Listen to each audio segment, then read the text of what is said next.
Hello everyone, welcome to my channel. I'm Simon. Now, in today's video, I would like to start from two basic concepts in, I suppose, linear algebra, and they are called the dot product and vector product, these two concepts. And then I would like to extend it to some applications with regard to vector product, and basically that's my plan for this video. So let's get started. I would like to start from dot product, and the formula just beneath the terms is the definition of this concept, dot product.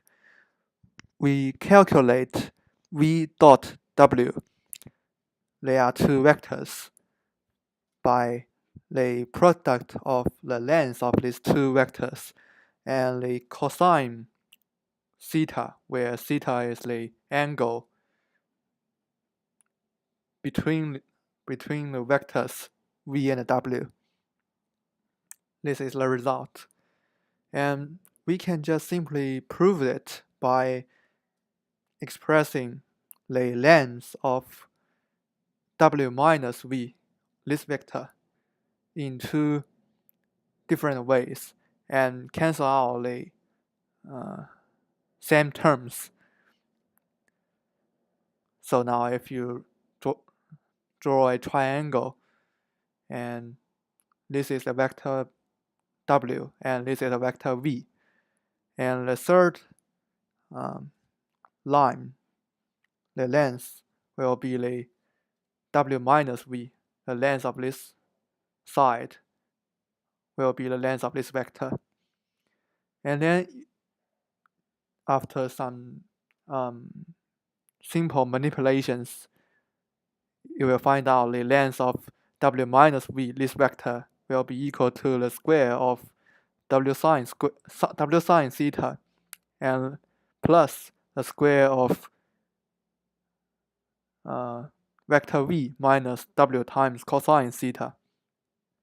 And here it is. And you compare with the result of expanding out the length of w minus v, this vector itself. Well, in my procedures, there might be some inappropriate expressions of some mathematical terms, but anyway, you can understand that the idea is to cancel out the same terms and compare the sides of equations coming from the two different expressions, and then the result follows. Okay, this is just basically what I would like to talk about regarding to the first concept, dot product, and then I will move on to vector product. It is another kind of way to manipulate the multiplication between two different vectors, and the form here is a form of the determinant. Although this is not rigorously the form of a determinant, but anyway, it is in my opinion, a relatively simple way to express the result of a vector product. And expanding it out, you will see this is the normal expression of a vector product, but that might be a little bit lengthy to memorize, so you can just see where does this formula comes from.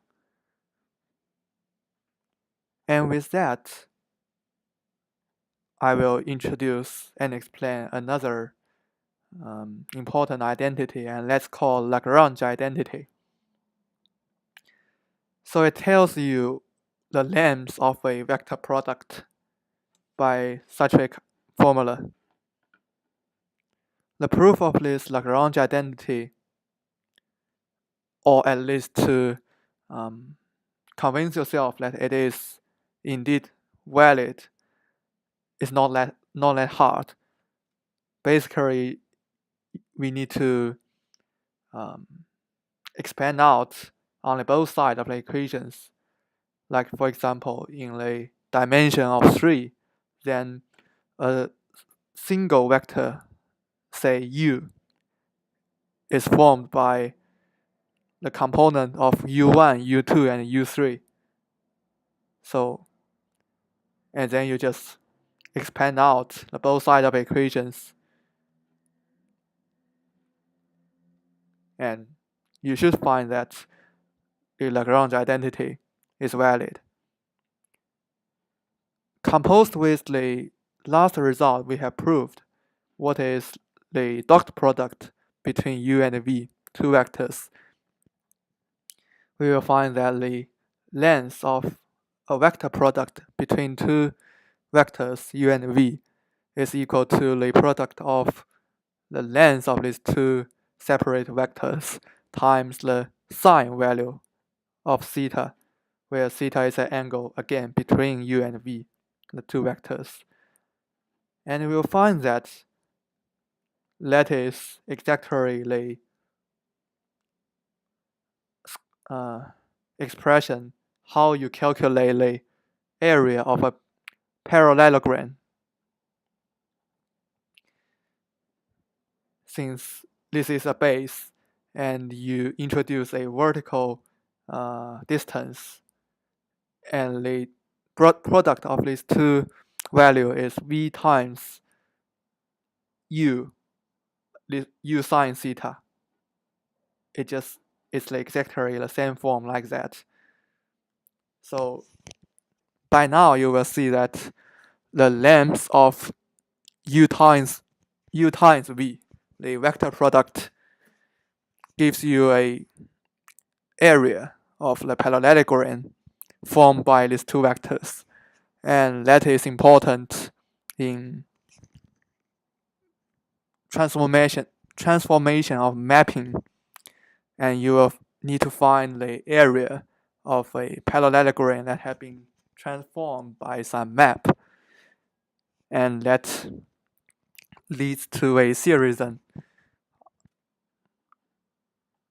in this video. So it's all about the double integral. This is the original formula of the double integral, dx dy, and the function is formed by some mapping between x and y, two variables, and then integrated along the two directions. And this is what it equals to. You see, the new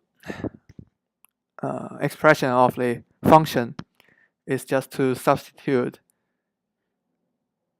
the suitable new variables to replace the old ones.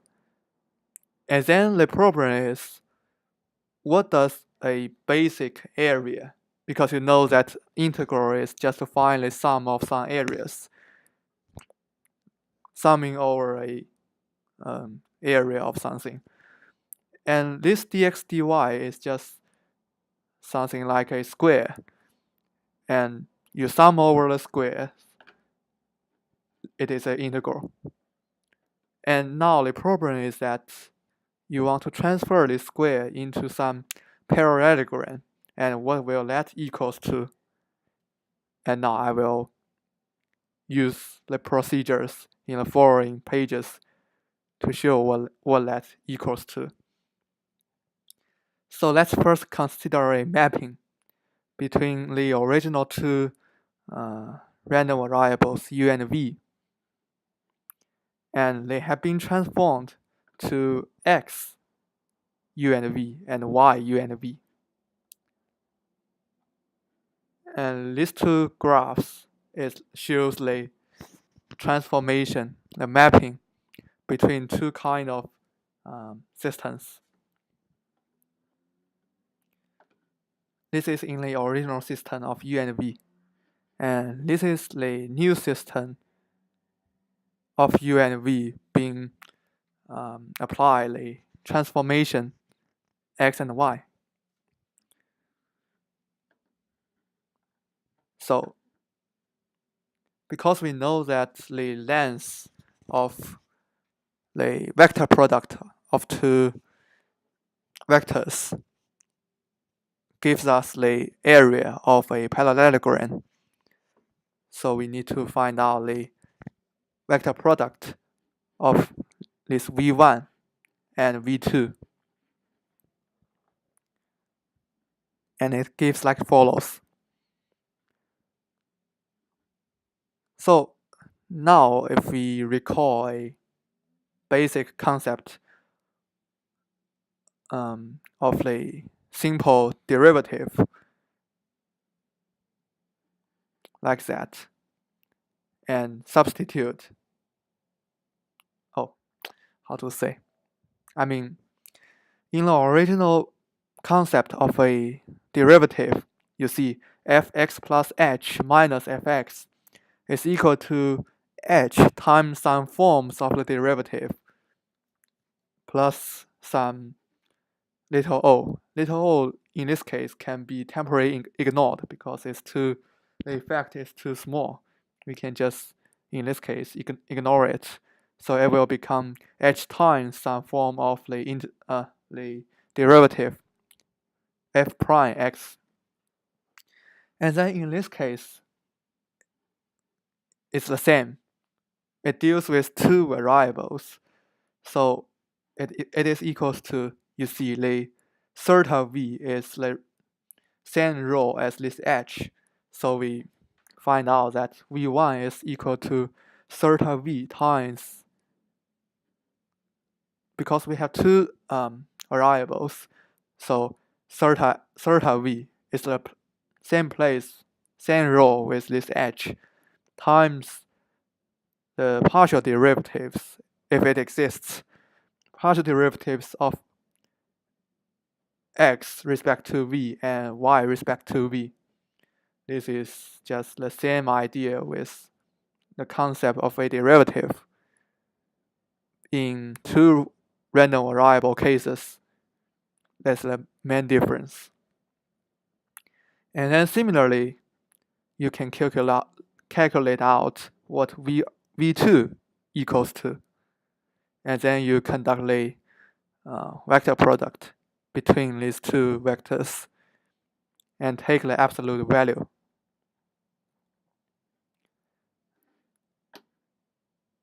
And this is the area of a basic unit, that is a parallelogram in this case, the determinant and the theta u theta v times the theta u theta v. This is the basic area unit in the new system of integral. And so the original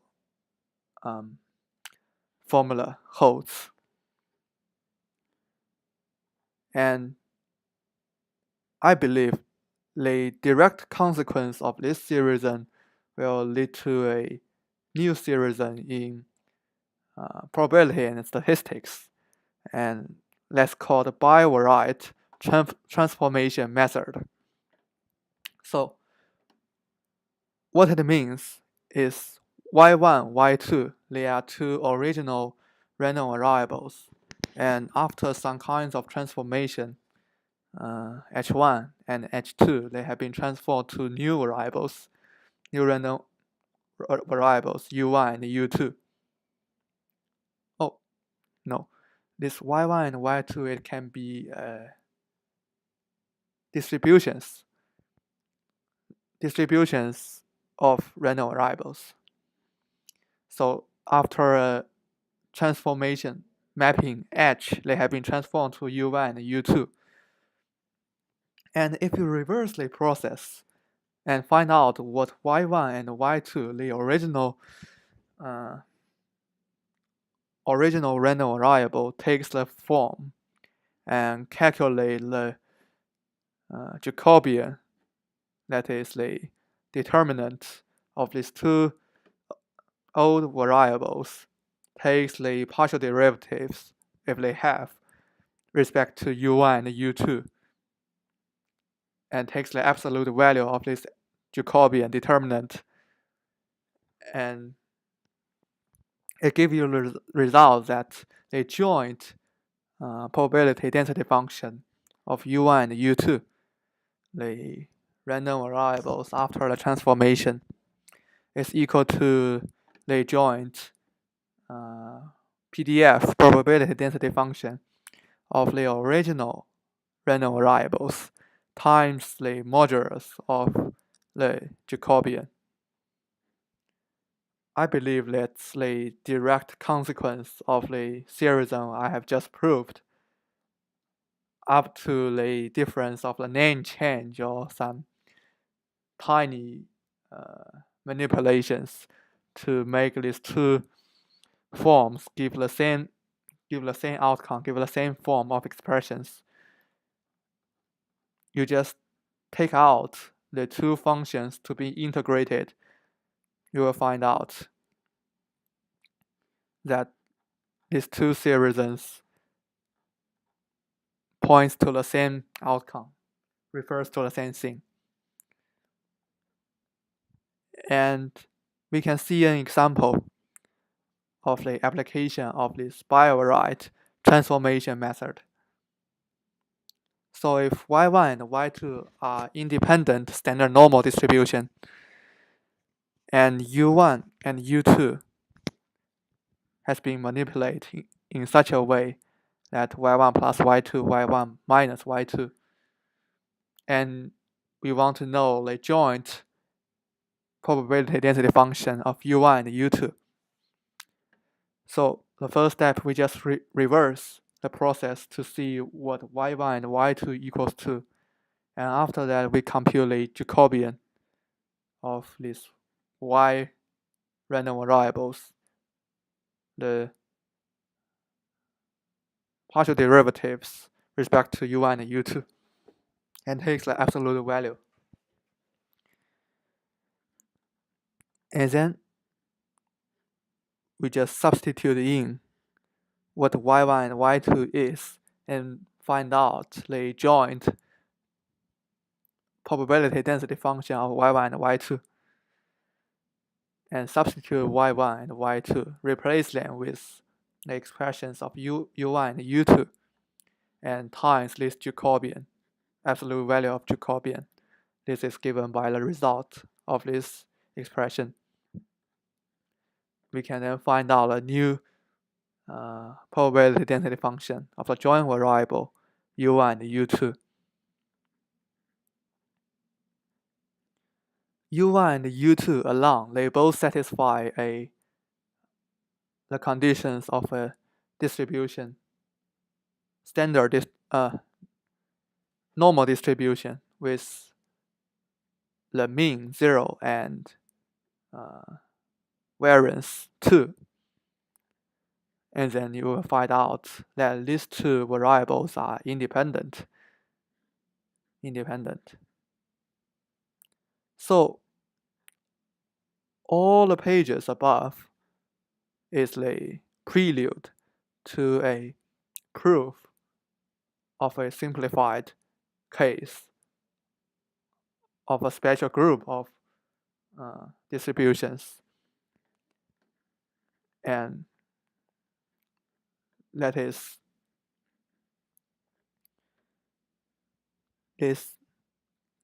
we want to know the distribution of such a variable yi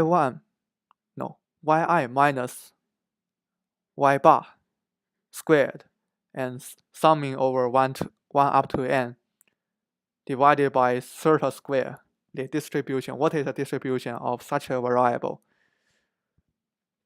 We know that if this is not y bar but mu, the population mean, then the distribution will be chi-square distribution.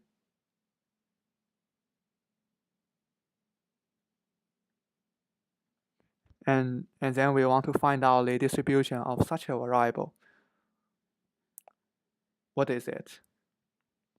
And some extra property regarding to y bar and s square. And then now in this case we will just consider a simplified case where n is equals to 2 to make the results more plausible. And we find out that the original form of the expressions n minus 1 times s squared, the sample variance divided by theta squared, is equal to z squared, where z is equal to y1 minus y2 divided by a root of 2 theta squared, because this follows a standard normal distribution. And we have known that the summing over z squared from n to 1 up to n is a chi-square distribution of the degree freedom is n.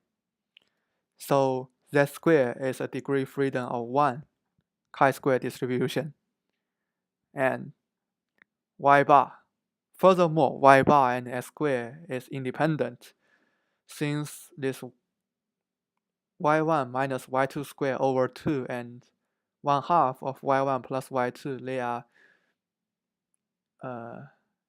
just functions of merely u1 and u2 if you compare to the result we have just proved.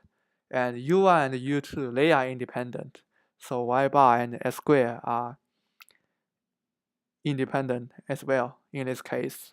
n is equals to 2, and it follows that the distribution of this random variable is m minus 1, or in this case 1 degree freedom of chi-square distribution. And the general case is m minus 1 degree of freedom chi-square distribution. But that requires more techniques, which maybe later on in my videos I will present this to you. But for the time being, I will just give the proof of n equals to 2 cases, and I believe it's already enough to convince yourself that the series is true. And anyway, okay, so that's it for my today's video. I shall stop here. Thank you very much for that.